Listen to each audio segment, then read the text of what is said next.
crew, man. This crew called Hoop Jargon. They've been getting at it, man. They the ones that's gonna grill you, man, because they majority are all Houston people. So that's shout out to Hoop.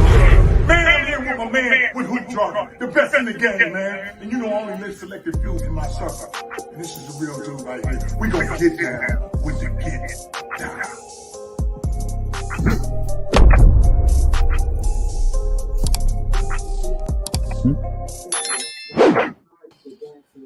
Straight No Chaser Podcast, episode 8. You know what's going on. You know the vibes, man. Rich, what's up, man? What's up? We got a good show for you guys lined up, man. And thank y'all for tuning in. We got the cash app, another cash app. We got the super chat hit earlier, man. Shout out to my guy SKC, says salute on joining the 3K Club. Thank you, sir. Thank you, sir. Appreciate that contribution to the channel. And you know what they get you over here. You know what it gets you. Rich, you know what it gets you. Yes, indeed. I think you know. They get you that dollar bill action. Dollar bill. Money. Yeah.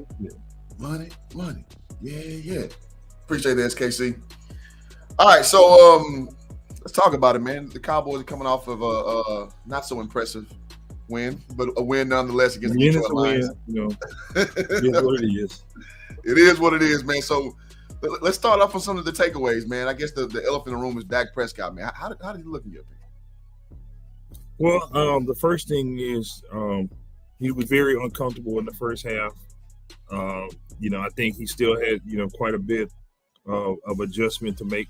And the offensive line, which we'll go to the film here in a little bit, had a bit of a time adjusting to him because one of the things that people take for granted is, your pocket mobility of your quarterback, and you adjust your blocking accordingly based upon that because sometimes the quarterbacks tend to move a little bit in the pocket and they, those guys like Dak who use their feet a bit more than say a Cooper Rush, you tend to change your schematically your blocking scheme, and so I think they had to flip the switch back to now Dak's back, now we got to do this. So you did see some pressure that was created in the first half, and then the other thing is Dak is still not in sync with the receivers. I think it got a little bit better as the game went on, but there was a couple of plays where he just held on the ball too long.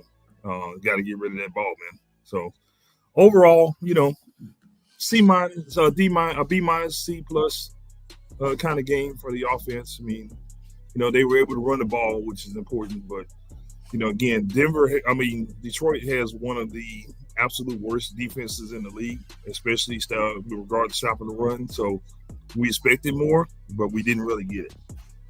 Yeah, that's my takeaway too. Because the whole verbiage before the game was that how bad Detroit's defense was. So, and we didn't take advantage of that. We didn't. We stalled our drives early. Mm-hmm. It looked like it's gonna be a ball game. I was just like, what the hell's going on? And you know what? In the back of my mind, I just kept feeling bad for Dak. I was like, man, if we drop this game, because in totality, the offense, we didn't get much from the run game like that. But Dak would have caught hell if we lost to the Lions, man. Oh man. Oh man. So, I was rooting for the Dallas Cowboys in two ways. One, because obviously that's my team. But secondly, I was like, oh man, I would hate for Dak to get Right. Oh man, I would hate Mania would have had another breath of life in it. Oh my goodness. Cooper Mania would have been back, man. Shout out to my guy Between the Game Sports. He said, yo, in the building, appreciate you coming through. What it do? So, all right, so we established that defense was stout. How good is our defense, man? It's good, and I think there's still some opportunity, as we mentioned before, and as I keep pounding on this drum, we still have some opportunities with regard to stopping the run consistently. Overall, not a bad run defense, but they still gave, they extended a few drives even against the Lions. They have a solid running back, but he's not, an all-pro type back. Yeah. But that's why the Lions were able to hang around so much in the first half, is that they were able to run the football, pretty effectively on us, especially on second and third down.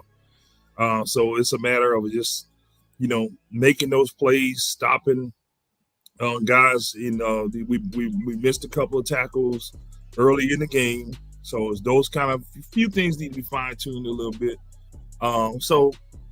Overall, they're still getting hell of a lot of pressure on the quarterback. Trayvon Diggs is having a field day back there in the secondary. So overall, they're doing an outstanding job. Defense is this team. Defense is this team. That's a great tagline. And now it's questionable if that interception was actually an interception, man. Whatever. We moving forward. But they're so opportunistic. And I looked at the statistics, man. Your boy Leighton Van Elsewhere, man. He's found where he need to be. Leighton Van somewhere. Man, he led the team with 10 tackles, seven solo. Yeah, we bust his balls a lot. I give him his flowers. He had a really solid game. Because here's reality, man. When we talk about culture a lot, and we talk about continuity a lot, and in particular, what we kind of have beaten the table on is about offensive line continuity. And you being a resident expert in that field, we talk about that a whole bunch here. So for those new to the channel, guys, y'all hit the like button. See, we don't do Cowboys fluff. We talk about what the Cowboys are actually doing in between the lines. Because we can sit here and talk about Michael Parsons for an hour. Right. We can talk about, CeeDee Lamb and Zeke Elliott for an hour, but that's not what we do here. So I know we don't do fluff, we do real stuff. There you go. I like it. So with that being said, infectious, defense has other guys ready to step up. And I think that's Dan Quinn's whole thing. It's been the whole time.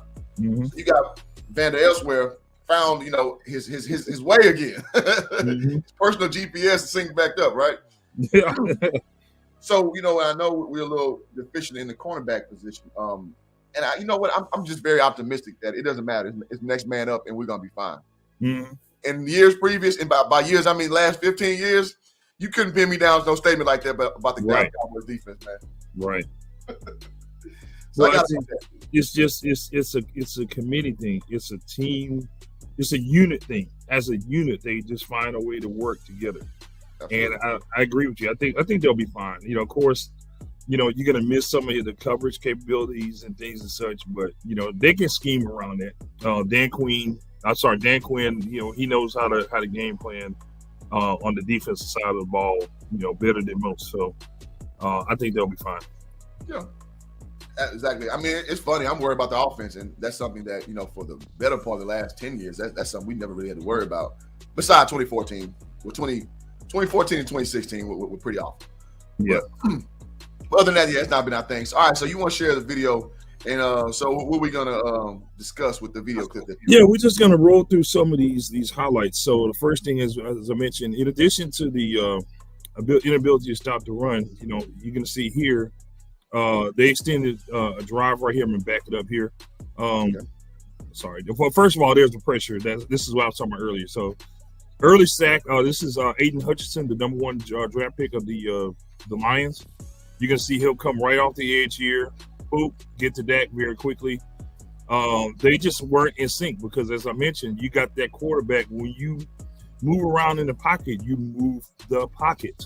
So they're used to just they still were used to having Cooper Rush back there just kind of stationary.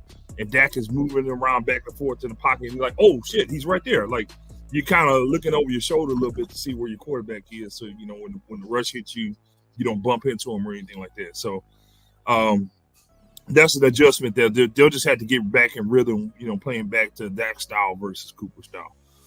Here you're going to see, get this to play. As I mentioned, the blown coverage right here, you're going to see him hit the – come on. Is it playing? Yeah.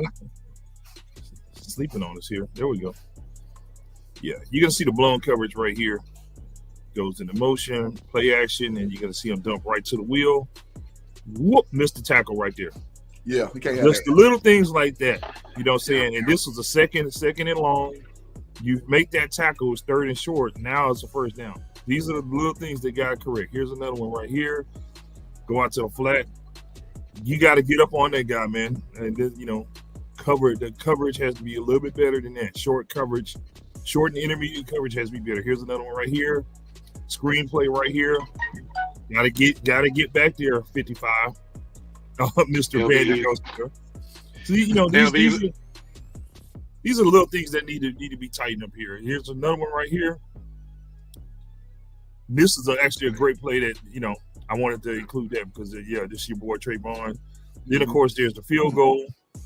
But again, that play, had they made it on that third down, they would have taken them out of field goal position if they stopped them on third down. You see here, this is what I don't like, man. These first of all, you led them. Let me stop right there. You led him a little bit, and that was cute that he made the throw or whatever. But Dak has to stop taking those type of risks. Let me back it up here a little bit. Let me show you. Sorry, this is new technology. We're still just we still adjusting the pocket presence here. So you're gonna see right here at the bottom. Watch what happens on the snap. Okay, first of all, you got your slot receiver. If he cuts in, you got wide open territory here in the middle of the field. And you can hit this guy with your two linebackers already crashing down. You got one-on-one coverage. He beats that guy. That's a home run play right there. But instead, you throw it to this guy with two guys in the neighborhood. And you play it here. And yes, he made the catch. But why take the risk? This is what we're talking about with Prescott. You gotta read, do your homework, man. You gotta read. You can't just stand back there at quarterback and be pretty. You know, you gotta do some homework. Man, what is up with this video? This is not cooperating today. There we go. Let me back it up here a little bit. There we go. Let me back it up just a second here.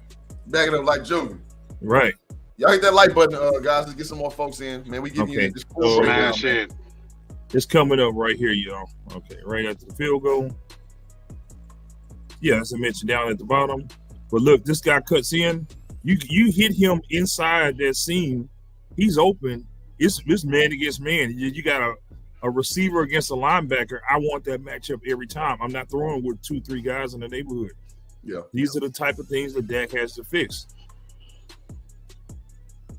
Again, why are you throwing in the double coverage? Yes, CD bailed you out, but why are you throwing in the double coverage? This is the type of superhero bullshit that gets Dak in trouble, and these are the type of things that he does, that he think he can make all those throws every single time, and he gets you in trouble. Against a better defender, that's a different play. Yeah, exactly. Fortunately, the Detroit Lions are absolutely terrible. They would probably lose to the University of Michigan this year. So you can't do this against some of these teams. You can't do that today because Chicago's defense is much better than the Lions. So, well, more importantly, if we have championship aspirations, quote unquote, playoff aspirations, let me table it there. We got to tighten this we got to button this kind of stuff up because this comes back around. Because I mean that's our biggest thing. We can't get over the hump. We can't get playoff wins, and these things do impact games that way, making bad decisions early in the season. Right. I'm not going to just continue to beat on this, but this play here, this is a play action fake here. Now that's a great throw. That's a great throw. That's more of what we want to see. Read and dissect, make the play, make the smart football play, Dak. That's all we're asking. That's all we're asking. Don't be cute. I was trying to find that goofy ass reverse this on here. I'm sorry. This film is not really cooperating the way I thought it was. But we had another beat moment in here that I wanted to highlight. I can't find it, but I just basically the beat just has to do better, man. We gotta stop doing that kind of shit. And question, Rich, and Darren, you can hop on this too. How'd you feel about your boy Turpin getting thrown in? To kind of toe in the water, be the gadget guy. I know it's only one run that he had, but how do y'all feel about that implementation? Because a few weeks ago somebody got in the chat saying we need to put Turpin on. Turpin needs more touches. Yeah. Yeah. Do your question, Cliff? By the way, what's up, y'all? I would love to jump in on the film work. Rich, I want to ask you a question after I make this comment on Turpin. I don't mind the spot duty, if you will. I don't want to see Turpin in regular packages by any stretch. Right. I don't mind the spot duty so much because, as Rich can attest, one thing you're going to have to account for if Turpin is on the field is you better get him covered. So you're at least giving the defense, at least on that play, something else to think about, man, because that dude's speed is unreal, man. If you miss a tackle or don't get to the space where you need to, he housing that thing. So I don't mind it just to shake up if a defense is dug in or if they've got a little bit of a rhythm going or established against you. I don't mind that at all. But if I see him in regular, 3 wide packages and whatnot, then I'm looking real sideways at the Beav on that. But Rich, going back to that's some of those gems you were showing regarding Dak's decisions, especially on the Schultz and the CD Lamb throw, both of whom, like you said, he completed. But it's the risk, it's the decision of making the throw. Right. Does it look like to you on those plays? Because it did to me during the game. And I was really glad to when I popped on to see that you were highlighting this. Does it look like on that particular play that Dax reverted a little bit to a predetermined read when the ball snapped? I mean, Exactly. that to me, and to your point, Cliff, about some of the stuff that could come back to bite you later in the year, it's like, when we think about the first 6-7 games Dak played last year before he got the little tweak and then he kind of went up and down. Man, he looked like he had turned the corner on that very thing, on making the read at the line of scrimmage, and making the adjustment within the play to see what was going on. Those 2 plays you highlighted, Rich, looked like he was like, damn it to hell, I'm going to Dalton Schultz on that play, and I'm going to CD Lamb on the other. It's like throwing in a double coverage, and the CD play, man, when that play was live, I thought it was picked. To be honest with you, because the coverage just CD making a better play than 2 guys. But I love the point you're making about the decisions, man, because that's something. And I know he's got to play more games, and maybe he shakes that off over these last 8-9 games, but that's gonna get you killed against better defenses. Right. These are the type of decisions that we should not be seeing. I would expect to see this year 1, year 2, year 3, maybe Dak, but I don't expect to see it from my perennial franchise quarterback that I paid $75 million for. I expect better decision making. I expect better reads. I expect better throws. And sometimes the answer is just, check down to your heart or just get rid of the damn ball. Like, sometimes, okay, they figured it out.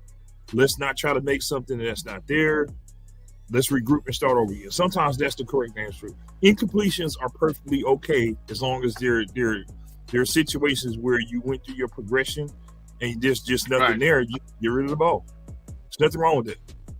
Right. Decision making, man. Decision making. Yeah, I think that comes with repetition, man. With Dak having that time off, what we talking about, 5 weeks, not playing with 4 or 5 weeks. That, it takes time to get back in sync, and he reminds me a little bit of watching Ben Simmons too out there. I don't care how many reps you're doing. Nice. I don't care how much bike time you're doing. You got to get on the floor, on the field running. You got to. We all play sports. We all know. Nothing like getting the actual reps. I don't care what you try to replicate it with. And that's why you see him being a little rusty, making bad reads or trying to overdo it, trying to be hero Dak, like you were saying. Yes. Hero Dak. That's never going to be you, Dak. Trying to set up Cooper Maniacs and say, I'm going to come back and have a big game. I'm going to put up 300 yards so they'll love me. Who gives a shit, Dak? As long as we win. Okay. Right. We've accepted a long time ago that you ain't Pat Mahomes, bro. Right. It's okay. Yeah. I'm sure the Ravens fans would have no problem buying Trent Dilfer a beer when they see him. Absolutely. You feel me? Yeah. Right. Yeah. Or Johnson. Bradshaw Johnson. I bet Brad Johnson is the toast of the town in Tampa. Whenever he walks around, no it's okay. Question. It's okay. We don't care. Yeah. At the end of the day, bro, we don't care. Hey, I gotta say this, Rich. I'm sorry. Before you go, I'm about to go into the entertainment value. I gotta give you props with your camera, what you got going on over there, sir. You got the little fade in the back, you got the little zoomed in on the front. Yeah. Like, I'm starting to figure some things out, man. I can't check you out, Rich. I was meaning to say something about that, but yeah, we're starting to figure some things out around here. Hey, I like that polo you got on too, man. You want yes. NFL. Yes, this is my side hustle. Working with the Alumni Association on the wellness program. So those of you who've been following, a couple weeks ago, I became the all-time leader in pounds lost on the program. Yes, sir. And we've been planning for a amazing event at Super Bowl in Phoenix. So it's the NFL Alumni Health and Wellness Expo. there's going to be some opportunities for you, our followers, to get engaged with some very, very, very high-level individuals. Heavy hitters. Current players, alumni, a couple of gold jackets sprinkled in there. Some couple household names, Just going down. And I got to say this, man, and I give Rich so much credit because I saw the moment he worked himself into the NFL Alumni Association. We covered the Super Bowl earlier this year. We was in the radio row. Yep. I really watched Rich work his way into this situation. So, but 9 months down the line, man, you still consistent with it, man. And it's just a testament of, man, everybody love Rich, man. When Rich go around, it may take him 55 steps to go three feet. This dude Rich will work a goddamn room, man. And so I give you props, bro. No doubt. Seen it firsthand. Because I get in my little, because I'm an outgoing personality, but then when I'm in unfamiliar territory, I default to just kind of being introverted. So I just kind of watch Rich because Rich is more well-versed and shit like that. So I'll sit back and just chill. Man, I'll be like, this dude talk to everybody, man. I'm like, man, I don't know how you do that. The connection that we have with these athletes is that they all see through bullshit. All of them. They see through, and like, don't take our word for it. Go back to the page and look at the stuff that we did. Look at Todd Gurley. Look at Joe Theismann. Look at Eric Dickerson. All these folks, D'Angelo, their handlers had to pull. Even Lee Steinberg, the super agent, Lee Steinberg. Their handlers had to pull them away from our table. They were like, "Damn, okay, no." Especially Joe Theismann. Man. He wanted to sit there and talk. Even after they pulled him away, he was talking to us outside of the table. He stayed behind and shot the shit with us for like 5-20 minutes after. Off camera. Hey, told us a couple things you can't repeat. Straight up. Eric Kramer was great. Eric Kramer was great. LeGarrette Blount, you know what I'm saying? LeGarrette Blount was great. Yeah, even though Todd Gurley refused to swap chains with you, he was cool. That was one of the great. You offered him an official hoop jargon chain, man. You were here for it, There's no resale value for that. It's priceless. I love it. I love it. Hey, shout out to MF and Messiah in the building. He said, should Dak over the point? IS5. Hell no. P. Rose, what up, man? All we need Jack to do is outperform Justin Fields, which that's it. It's not really a tall order. I mean, no offense to Justin, but it's not working out. I feel bad for the kid, but it's their offense is horrible. They're terrible. Well, man, I want to throw something in there, man, on what we need from Dak. I've mentioned this a couple of times, and I'm gonna stay with this. This was leading up to the time where we were speculating that Dak was coming back. Mm-hmm. Man, there's nothing wrong. I'm telling you. For those of y'all that really follow this team like we do, man, go back. I have no problem with Dak being 2016 rookie Dak. Leaning on that run game, just like he did in 16. Right. And again, the bonus in that was, now I would like Dak to, and I don't know if this Dak is still with us or not. I would like Dak to use his legs a little bit more. Like 2016 Dak did, to extend drives, make plays when they're there, make that part of the smart play pantheon that Rich alluded to earlier. Mm-hmm. But I have no problem with 2016 rookie Dak reverting back to that. Lean on that run game, work off that play action, make the smart read, make the smart play. And guess what? I'll say it a million times. The defense now versus the defense in 2016 is light years better. Yes.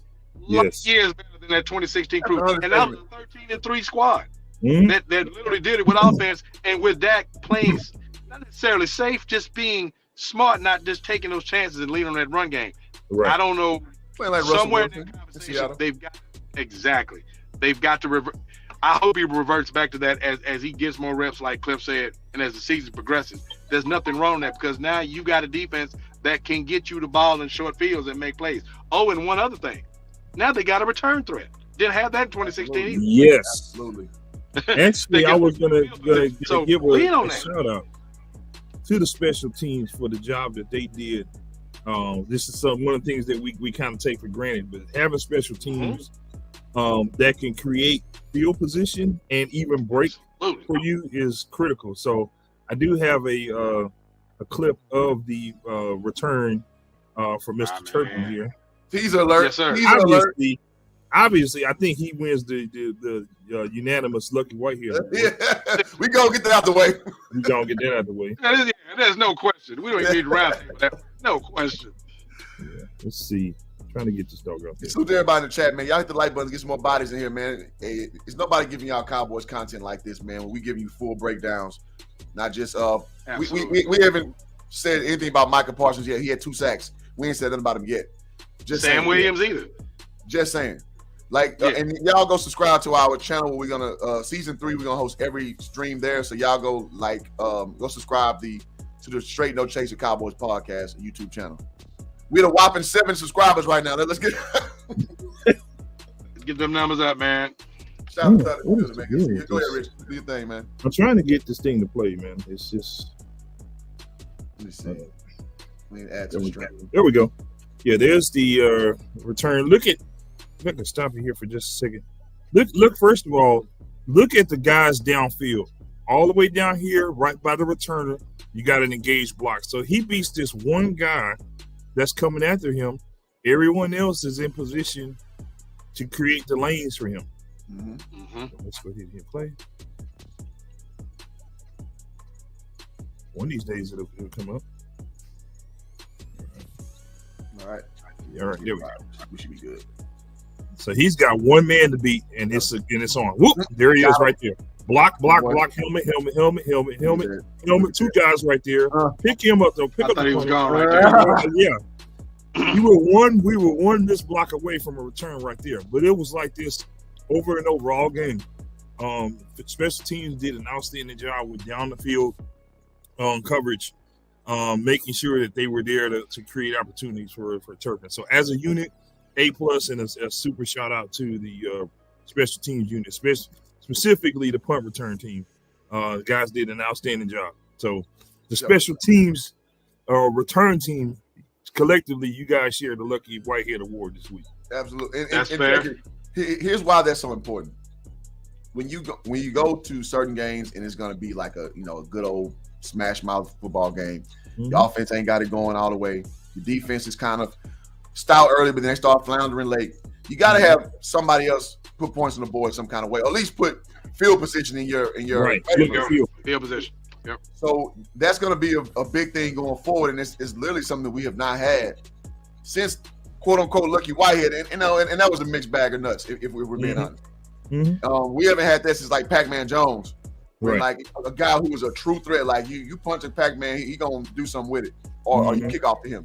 So these kind of things we set seeds early because they're gonna show up later. Trust me, the special team is gonna show up when we need to. Right. I got no doubt. I'm sure, I think they win the game down the road. I think they win the game down the road. I can see Turpin being like, man, it was him, and it was going to be at that opportune time. And I completely agree with you, Cliff. And to extend that, man, when you show that film, Rich, and when Cliff's making that point about just how important it's affecting field position, especially when his offense is sputtering like it has. Dak's getting his legs and that whole deal.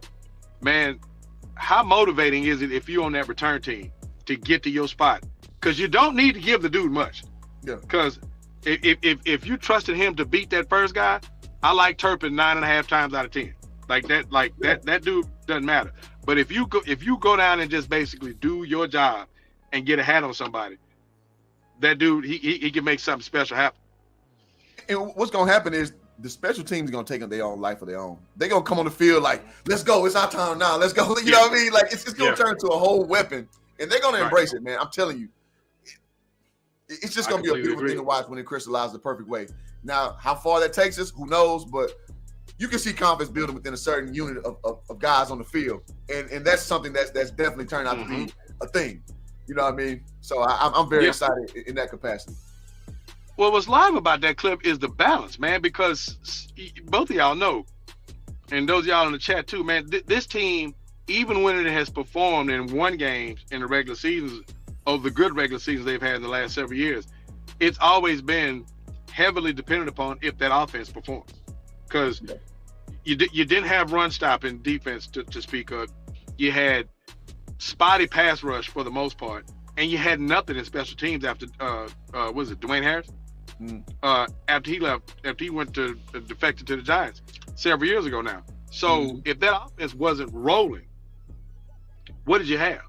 Now you've got more of this very cliche sounding, but apropos in this case, complementary football that's developing with them. You got this defense that's flying around making plays. To Cliff's point, you got this special teams unit that's coming into their own with their own unique impacting identity on game.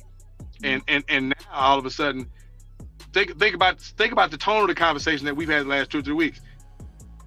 We're not as fans not really asking the offense to overstep their bounds and do too much. You've got a special teams unit that can help you with field position. You've got a playmaking defense that's disrupting things like that. So don't overdo it. And when's the last time we've had that conversation about a Dallas Cowboys offense? I'm just saying. Right.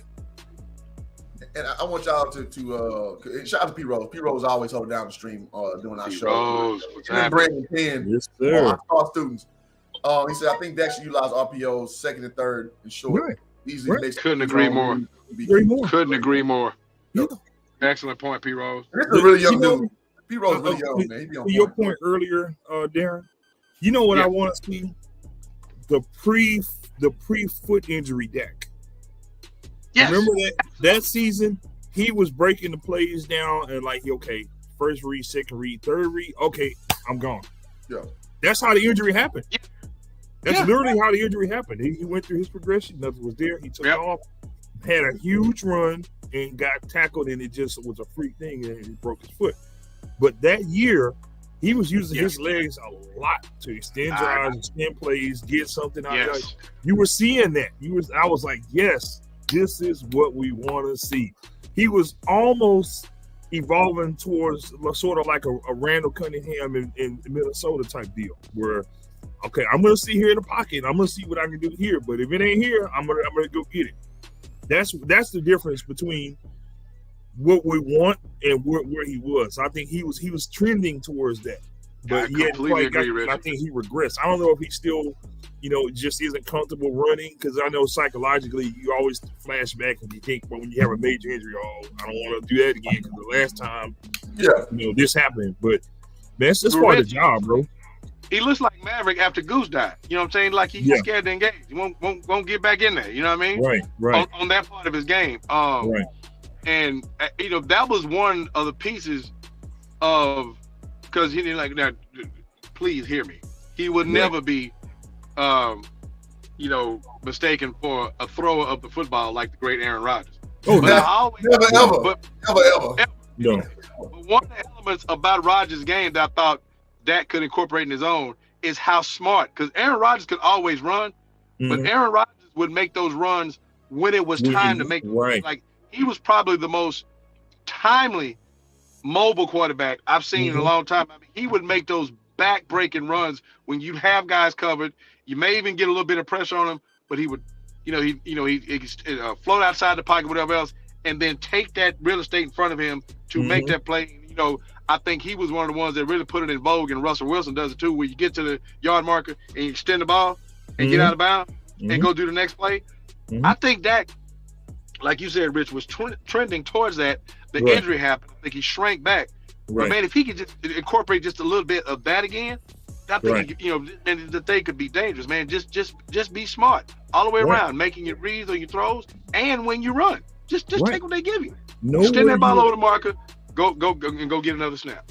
Right. Know where you are from a skills perspective in the football universe. Because Dak has a decent arm, but he's not Mahomes. He's not Aaron Rodgers. He's not one of these guys that can fit a football into a keyhole. That's not him. That's never been him. What's my man in Buffalo? Josh Allen. Like, no, that's not you, bro. Not that guy. So since you're not that guy, work within the tools that you have. You have a decent arm. You got very good mobility, not elite, not Lamar Jackson, but you can move. He can scoop. Utilize that, man, and then damn it, do your homework, man. Because what I don't see is that football IQ increasing. That's what concerns me. He is who he is.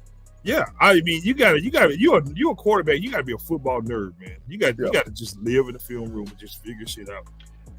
You can't just go off moxie because Dak's a moxie guy. That's Right. Tim Tebow. Tim Tebow is all moxie, Right. and that's a good thing to have. Don't get it twisted. But I mean, at some point, you got to be a tactician Right. at what you do as well. You can't just lean on just running through the wall every game. Nah. Right. That shit worked. It worked in Florida. He ran point. into a brick wall in the league. Yeah. Nah. Good. And speaking of tools, what you said, Rich, Between the Game Sports asks, how critical is Noah Brown to play keep up with the Cowboys?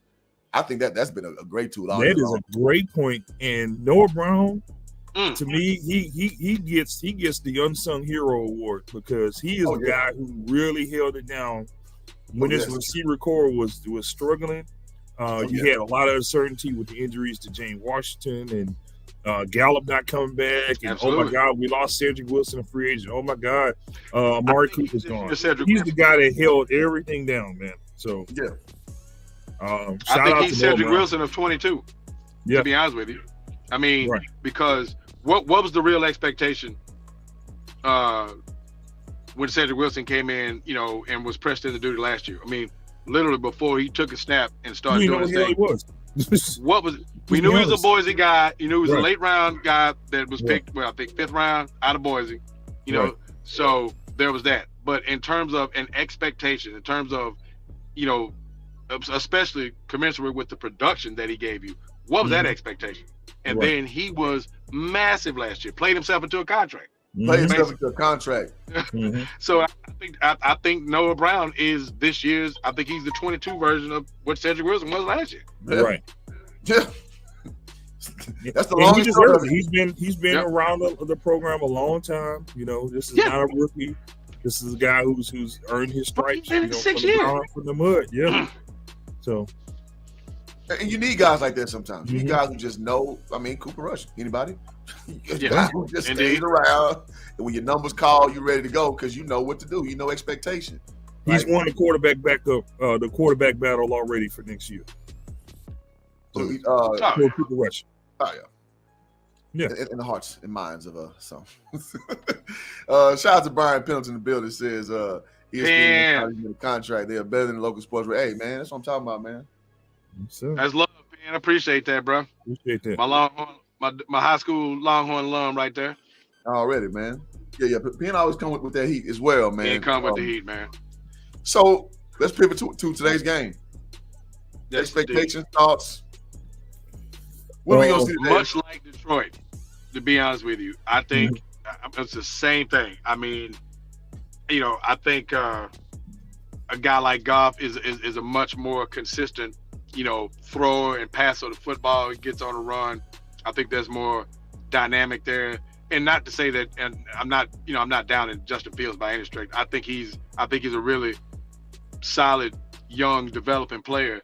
I don't think Chicago has done nearly enough to get stuff around him yet, for him to reach his potential. But this is to me a same type of scenario where if you get on top of this team early and make them predictable and make them uncomfortable, then I think Dallas should win fairly comfortably. I won't say easy because it's the NFL. But it'd be more comfortable than what they were last week. I think Detroit hung around way too long. I think Dallas contributed far too much to that. And I think this could be the same type of scenario today. And that's a lot of that's going to come with, in my opinion, containing Justin Fields because he is their playmaker. Make him make the throws downfield. Really do a solid job of containing him because we know the young man can run. So that's where I think this thing is, man. I think Dallas should take that Detroit film and focus on executing better early, making Detroit uncomfortable early, and make them play from behind. I think Dallas can win this thing going away. For me, for this particular game, I'm thanking the football gods, but down the road, I'm cursing them because why in the blue hell would Chicago trade Robert Quinn to the damn Eagles for a 4th round draft pick? Oh, come on, man. Are you serious? Yeah. That's what we're doing now. So we're gonna trade a Corvette for a scooter. Okay, gotcha. We're gonna trade a guy who had I think like 18 sacks last year for a 4th round draft pick. Yeah. I mean, I understand you're rebuilding and all, but yeah, I don't get that move. It's a head scratcher, bro. Would they trade Khalil Mack for him? What's that? Would they get for Khalil Mack? I think they got a second for him. They didn't get much for him either. I said over in Chicago, man. We probably should have dipped in over there. Right. I mean, yeah, I man. think Khalil Mack. I don't get it, but yes. Yeah, they gave away a guy who had 18 sacks last year. That's crazy. 4th round. Yeah. I'm shaking my head at that. I feel all he does is get to the quarterback. Right. I feel bad for Justin Fields because I don't see where they're building on either side of the ball. You're taking away assets, you're adding virtually nothing, and you putting this guy there. He's running for his life. Today, Justin Fields gonna go through hell dealing with that front seven. Oh man, this gonna be ugly for him. Yeah. Expect Micah to have a expect Micah to be a factor. Of course, expect all the guys on the line to be have a great game. They're gonna be in his face all day long, and that plays right into Trayvon Diggs' hands. So, yes, and that's kind of what Between the Game Sports, NBA Daily was saying. Yeah, that I say that guy watching the broken plays with Fields using his legs, and those usually for a young quarterback lead to bad decisions. So. Right, it's a double-edged sword, man. So, I hope he relies on that because we're gonna eat that up. Yep. I couldn't agree more. But I think the main thing to come up with some urgency, man, going because there's their bye weeks after this, right? Yes. So I would love to see Dallas come out with this urgency for 2 reasons: one, to get into the bye week and get some guys healthy, namely 21. Is Zeke officially out today? Yes, he's out. Okay. So, namely him and a couple other guys, just get everybody healthy. But also, man, I mean, because we're getting to the point, we're coming up on the halfway mark of the season, which is crazy. Like, we're already halfway through. And if you had told, I wanted to pose this question. I was thinking about this question like Wednesday or Thursday. I'm asking this to the fellas on the show and to all our folks in the chat. Man, if I would have told you coming into this season that Dallas had the opportunity to come to the halfway point at 6-2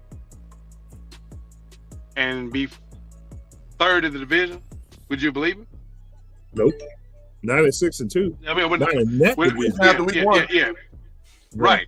And so, all of a sudden now, a resurgent Giants team that keeps making believers out of people week in and week out, and each week that Dallas win over them gets bigger and bigger. Absolutely. I mean, like huge. You got the rematch coming up with Philly, but they're having to keep pace because counting on the Giants to slide back or counting on Philly to fall off ain't happening. So you got to get out there and take care of your own business. And when you play a team like a Chicago that has the faults that Rich and Cliff highlighted, this is where if you're going to be that team that we want you to be, which is a real threat in the playoffs, this is a game you got to take care of your business and get because it's necessary. Your division mates are handling their business, so you've got to handle yours. Right. Because quiet is kept. The NFC East is pretty damn good this year. Quiet is kept. The quietest secret ever. I mean, the Commanders kind of throw that whole thing off, but it sounds weird. And they got a decent win last week. And then they did, but nobody respects them. Nobody takes them serious. But these are facts. These are facts. This is supposed to be a garbage division, yet again, and it's proven not to be. And that's why, like, when you watch, the pundits on the mainstream media, they weren't giving the Cowboys any credit for beating, the Giants, beating the Commanders or whatever. But like, quiet is kept. They gonna turn the tide. Gonna just turn just a little bit on those hot takes at the moment. Well, man, this reminds me of the East that I grew up watching. It's like, man, I mean, this was back in when the old St. Louis Cardinals was in the deal. I mean, it's like, bro, these division games in the East was a monster. And Rich, I know you remember how many times. What was that streak? Was it through the 90s? I'm taking it. How many representatives in the Super Bowl came from the East? Right. Damn near everybody. Right. I mean, like for a decade, man. It was Everybody like, except Philly at least won in the you win the 90s. East is like, oh shit, whoever win the East, man, it's gonna be a real problem.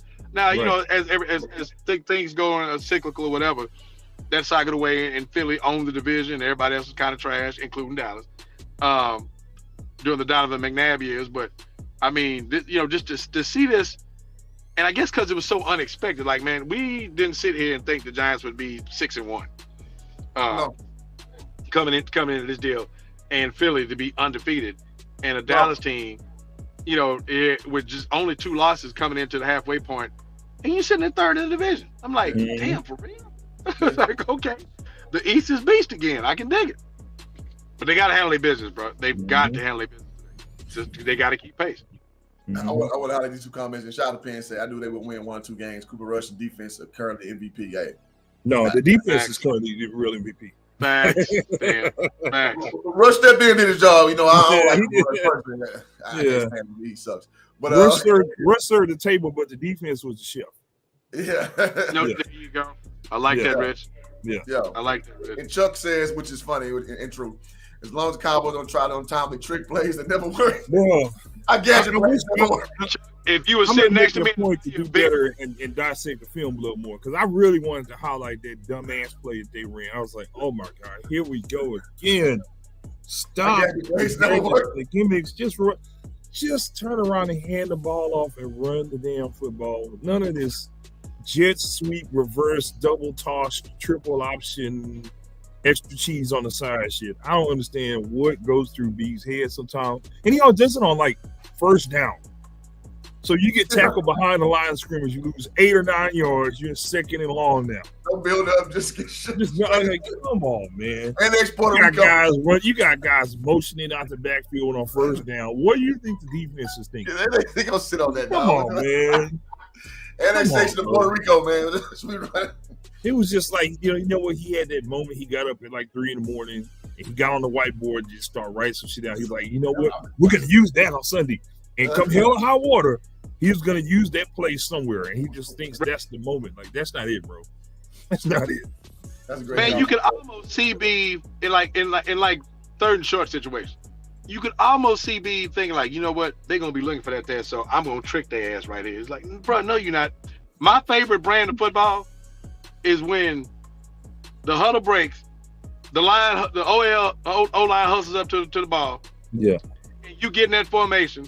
Right. And Ray Charles and Stevie Wonder and everybody else that can see that we about to run this football. Right. We're going and that you still get the first down. Every brand of football is when you line the hell up and you know the down and distance situation and there ain't a damn thing you can do about it. That's my favorite brand of football, y'all.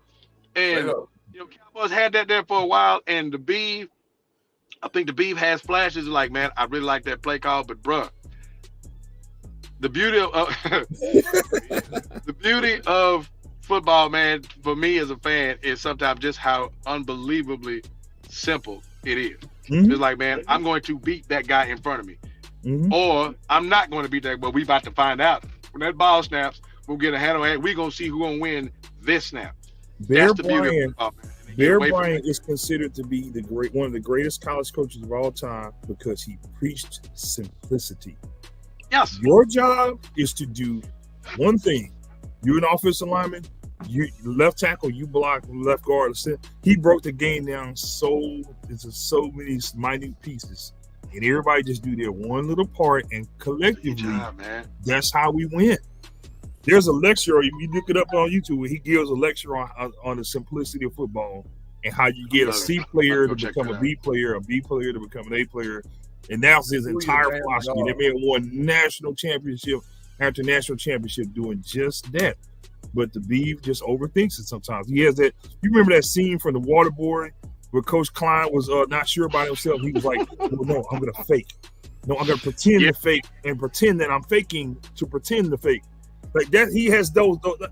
Don't overthink it, bro. It's 31. Right. You got backs back there that can run. You got guys that can block, line it up, and punch it. Don't be cute. Go. Won't be cute today because you started Tony Pollard and you got. Don't do that. Don't do that. Don't do it. Don't do it. Man. Don't do it. Don't do it. I mean, that's him though. That's the Boise way, man. That Boise way is gadget play, trick play. You need to get 4 yards of carry. 4 times 3 is 12. That means you get a You know what, first down Cliff? every time. That's a great point, Cliff. And this is a dude who had a prolific college career. Being, I'm telling you, if you check the Beavs academic record, I think he has a master's degree in hucklebuck. I'm serious. Because boy, they ran the most tricked out system his entire time at Boise, and they were remarkably successful. I mean, Kellen Moore lost 1-2 games the whole time he was at Boise. Yeah. They won a big bowl game too, if I recall. Right. OU. They beat OU. They beat OU. That's what it was. Yeah. With a gadget play. With exactly right. With one of the greatest gadget plays ever, man. But I mean, NFL football, you line up and just punch guys in the mouth, man, on those obvious situations. It was the beauty of the glory of yesteryear. When the Emmy Cowboys, I mean, they lined up. You knew what it was. That lead draw was coming, and then when the damn thing you can do about it. The 14 Cowboys with DeMarco Murray, you knew what it was. You gonna turn around and hand that thing off, and here it comes. And he breaking off run after run. 16 had that same lick. Right. When he got here. That's why I want them to revert back to that. I got to make y'all laugh real quick. I thought about this when you showed that clip, Rich, before we break into these predictions. Vander Elsewhere. You know what Vander Elsewhere is, man, to me? Because you showed that clip, man. You talking about, man, you got to react play when he's tackling guys 5, 7, 8 yards downfield. And did y'all see him get up and do the Jalen Smith swipe? Did y'all see that?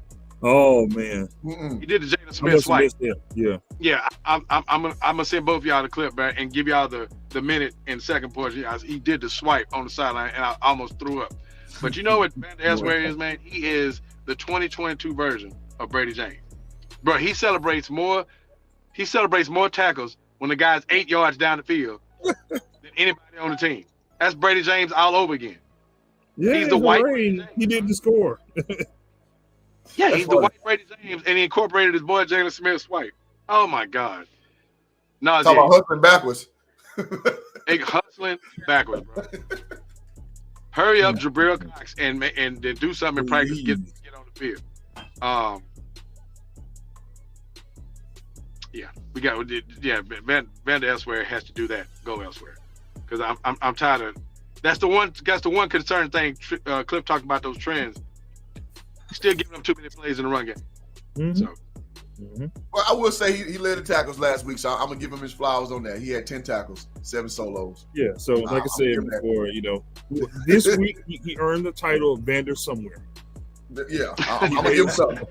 He made it somewhere. I'm gonna give him something now. Vander Somewhere. Okay. Because we've been tearing him up for two seasons over here. Yep. Thank you, Brent. Yes, he does. This Brent. Is why he has so many broken tackles. Because you try to tackle these guys up high, they gonna shake you off. Yep. Thank you. Up. Makes me think about that one still shot when Jalen Smith is right on that dude's shoulders. Like 9 yards down the field. I think they talk week in and week out because he's looking like him. Chuck said 55 been playing good to me, containing though. He's had moments. He's been more productive than last year. I'll give him that.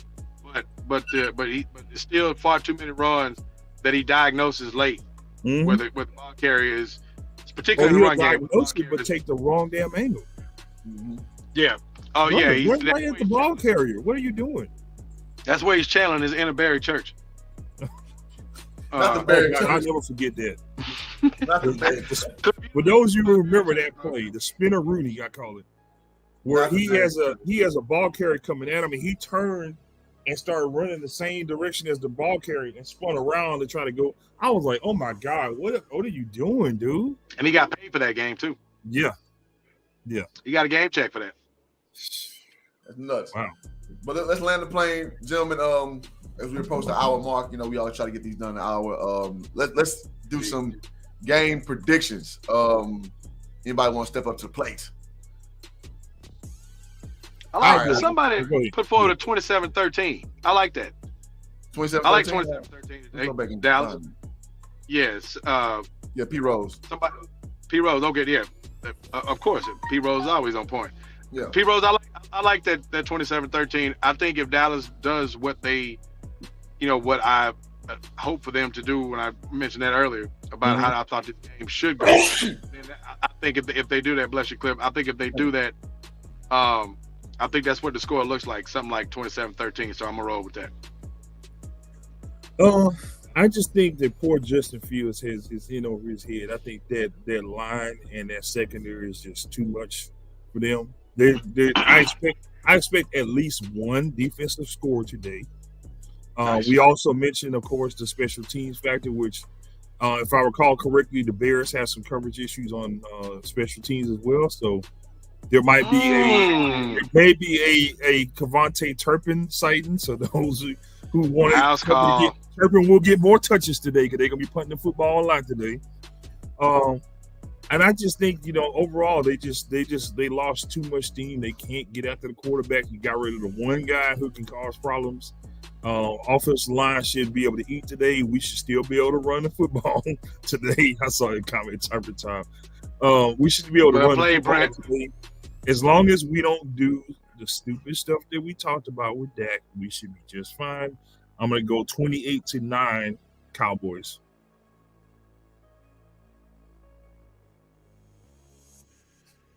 Mike. You're on mute, Cliff. Yeah, it's harder for the NFL, man, to do the game string, so I won't be doing that. We're going to find a workaround. We'll try it. Yeah. But no, so, this is a game we can't drop. This is, I won't call it a trap game situation, but, if you come out lethargic, man, who knows? Justin Fields might find his way on us. I doubt it. I'm not ready to bring the burger out. This is last year I'll bring the burger out, but right now I don't know what we are offensively. So I'm gonna go a nice little docile 31-13 Cowboys. Okay. 31-13. You bring out the burger, but you got a Subway instead. Yeah, I got a nice you got a sub sandwich. So yeah, man. So good show, Dylan.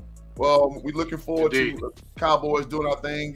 We got season 2, episode 8 is in the books. Any parting words before we peace out, gentlemen? Just continue to like, share, and subscribe, man. We see the growth. We appreciate the support.